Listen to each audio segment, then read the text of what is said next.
Berhasil bikin Sule dan Natalie Holzer cerai, perlakuan Putri Delina ke Azam terkuat.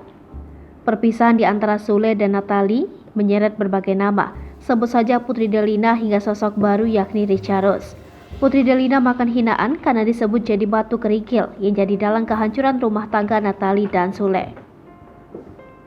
Meski rumah tangganya hancur, namun Sule dan Natalie sepakat untuk merawat Azam bersama. Baru-baru ini Azam bahkan tampak sudah bertemu dengan Sule.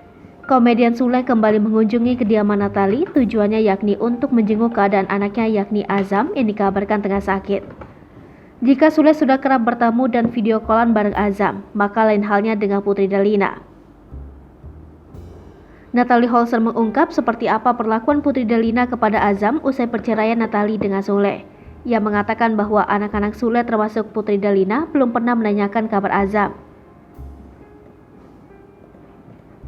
Baru-baru ini Sule juga buka suara soal kelakuan Natalie Holzer yang nekat unfollow dirinya.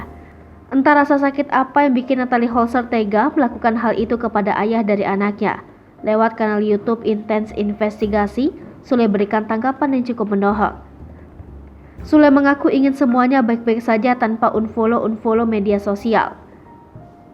Sembari tertawa, Sule mengaku masih memaklumi tindakan Natalie itu.